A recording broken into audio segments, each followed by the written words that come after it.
Nipsey's crew just blew up the timeline after a crazy moment unfolded on IG Live.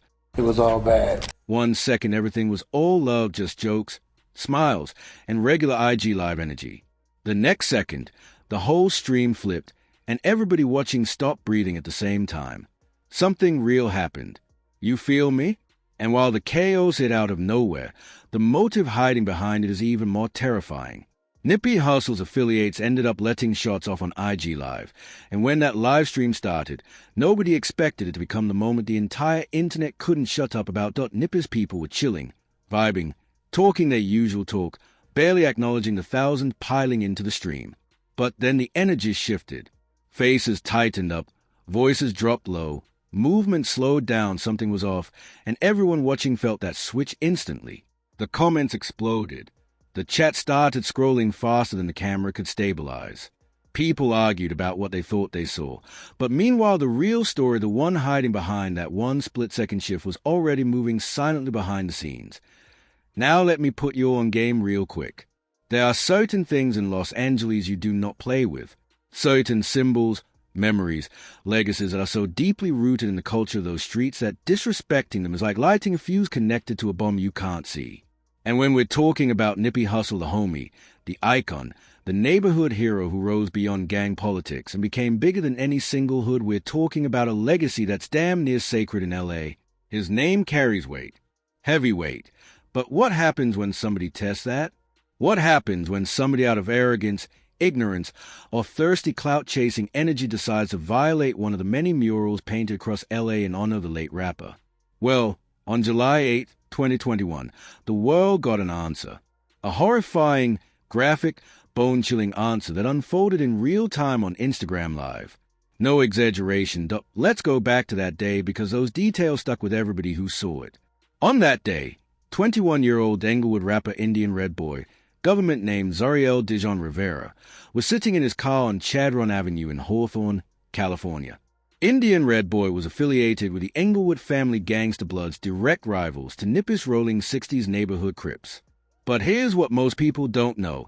Indian Red Boy wasn't even the one who disrespected Nipsey's mural. That was his day one homie, a dude known in the streets as Baby Capone. Back in May 2021, Baby Capone straight up vandalized a Nipsey Hussle mural in Englewood, covering it with red paint and tagging it with Victory Lap HBD, a blatant and unmistakable diss that shook the community to its core. And that wasn't even the first mural hit. That week it was the second. Somebody was making a statement. Somebody was crossing lines that were never meant to be crossed. This is where you need to understand something real about LA gang culture. Nipsey's murals are not just artwork. They are shrines. They symbolize a man who poured millions back into his community, who created business opportunities, who gave hope to young dudes who spent their whole lives being told they'd never make it. These murals are spiritual to the people out there. They mean everything. And Nipsey himself always spoke about staying true to where you come from, about carrying the weight of your environment, about knowing who you are no matter who's judging. Exactly why those murals carry so much weight. That's why violating them was seen as a direct attack not just on Nipsey's memory, but on everything he stood for, everything he built, and everyone who loved him. So on that July evening, Indian Red Boy was moving through what looked like just a regular day. You feel me? He was sitting in his car, laughing and chopping it up with Baby Capone on Instagram Live, just two homies vibing, completely unaware that these were the last moments of normal life before everything collapsed in the most violent, gut-wrenching way imaginable. The video, which went viral almost instantly, captured the exact moment the shots rang out and ripped through the car windows. Reports differ on how many rounds were fired. Some say 10. Others say up to 16 shots tore through the vehicle and its occupant. But what isn't up for debate, what thousands of people saw with their own eyes in real time, is that Indian Red Boy was hit multiple times. In the footage, he's bleeding heavily from his nose and head, barely able to speak, gasping out what became his final words, "Get help, Hawthorne." Seconds later, he slumped forward. They pronounced him dead at the scene. 21 years old gone. Just like that.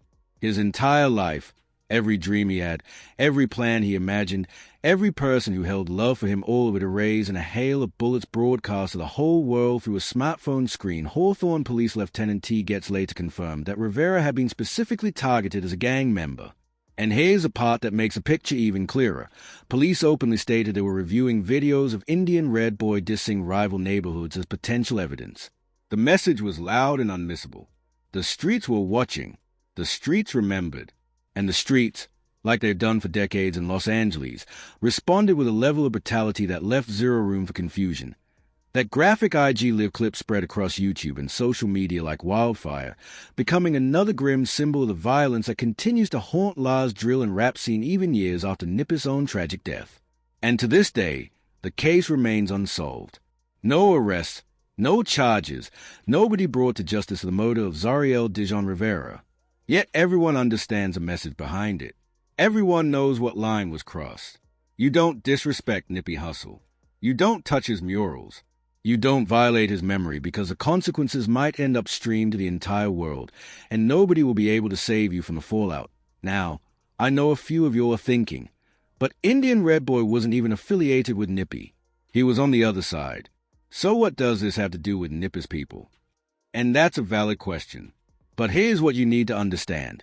In the tangled, deeply layered web of Los Angeles gang politics and the endless cycle of respect and retaliation that's been woven into the streets for generations, of Blood's Crips tension that ended with Indian Red Boy's murder is directly connected to Nipsey's cycle. The people who loved him, who protected his legacy, who treated his murals like sacred territory, they had every reason to send a message. They were watching, they were waiting, and they were more than ready to slide on anybody who disrespected the man they lost. This wasn't some random act of violence, fam. This was a statement. This was the streets of L.A. making it clear at the loudest possible frequency that Nipsey Hussle's legacy would be guarded at all costs. Period. And that leads us into a deeper layer of this story, a darker, more complex side that we're about to dig into as we keep peeling back the truth behind one of hip-hop's most beloved yet most complicated figures. Because the story doesn't end with Indian Red Boy. Not even close. When the empire crumbles, the real players step out of the shadows. Big U and the RICO conspiracy. If you've been keeping your ear to the ground and staying locked into hip-hop news in 2025, then you already know the Nipsey Hussle conversation has taken a wild turn. A turn so chaotic, filled with accusations and shocking allegations, that it has completely reshaped how people view the circumstances around the rapper's death. And at the center of that storm is one man, Eugene Henley Jr., known throughout the game as Big U. For those who don't fully understand Big U's place in Nipsey's come-up, let me set the stage. Big U is widely credited with discovering Nipsey in the mid-2000s through his label, Anam Music. He saw something in young Ermiz Askedam, something rare, something different from the countless young rappers trying to claw their way out of Los Angeles. In 2009, Big U signed Nipsey to a 10-year deal, becoming not just his manager but his OG, guiding him through the dangerous maze of the industry. 4 years. Their bond was tight. Their paths seemed inseparable. But in the music world, especially when gang ties, major money, and heavy egos collide, relationships rarely stay solid forever. By 2018, cracks were beginning to show. Rumors of extortion surfaced. Whispers about tension over Nipsey wanting out of his contract started spreading. The exact truth about what happened between them remains cloudy. But one thing isn't cloudy at all. What happened next? On March 31st, 2019, Nipsey Hussle was shot and killed outside his Marathon clothing store in Hyde Park, L.A. The official narrative, the one repeated in courtrooms and newsrooms everywhere, claimed that Eric Holder, driven by a personal dispute, walked up and opened fire. But to grasp the full gravity of that day, you need to hear from someone who was actually there. Kerry Laffin, a 56-year-old man who had just finished serving 25 years in prison, was standing beside Nipsey when the shots rang out. He was only there to pick up a T-shirt. Listen to how he described that moment. Told me that he would have this. Things get even crazier. Fam. After surviving the shooting, after nearly dying right beside Nipsey Hussle, Kerry Laffin was arrested for violating parole. His so-called violation? Being in the presence of a known gang member. Nipsey himself. Listen to what Laffin had to say about that. I had no idea of any of that. I know they said he was a Rolling 60, but that's not what he is now. Today, he's a celebrity. I took a picture with a celebrity. I met him once, took a selfie. That's the thing about Nipsey, fam. To the world, he was a celebrity, an entrepreneur, a community icon. But to the system, he was still seen as just another gang member. And that duality, that tension between who Nippy grew into and where he came from sits at the core of everything unfolding right now. Because even though Eric Holder was arrested, tried, and convicted, there were people in the streets whispering that the real story ran way deeper. That powerful forces were pulling strings behind the scenes. That someone with connections, influence, and a reason to want Nippy gone had orchestrated the whole thing from the shadows. For years, it was all rumors, conspiracy talk, the kind of speculation that always surfaces after a high-profile death, especially one involving someone as loved and connected as Nippy. But then March 2025 hit and everything changed. On March 20th, 2025, Big U was taken down on federal RICO charges. And when I tell you the allegations in that indictment were explosive, I'm not exaggerating even a little. According to the feds, Big U was a shot caller of something they labeled the Big U Enterprise, an 18-member criminal network tied to the rolling 60s neighborhood Crips. The charges were heavy: murder, human trafficking, robbery, extortion, fraud. But it was the specific claims inside the paperwork that had the streets buzzing the loudest. The murder count was tied to the 2021 killing of aspiring rapper Rayshawn Rocky Williams, allegedly taken out after dropping a diss track. The fraud charges accused Big U of siphoning money from anti-gang programs, funds donated by celebrities like Shaquille O'Neal.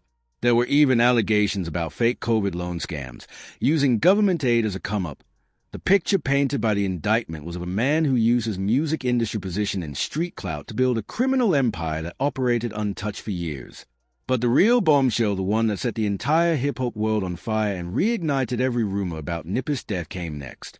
People connected to Nippy started stepping forward with allegations of their own. A dude named Loose Cannon claimed Big U had 30 minutes of foreknowledge before Nippy was shot in 2019. Think about that, fam, 30 minutes. Half an hour before the bullets flew, Big U allegedly already knew something was coming. Federal agents raided the offices of the No Jumper podcast in March, reportedly searching for cease-and-desist documents that linked Big U to Nippy's murder. On social media, especially X, formerly Twitter, the speculation went insane. Users were drawing lines between Big U, Diddy, and alleged Crip connections.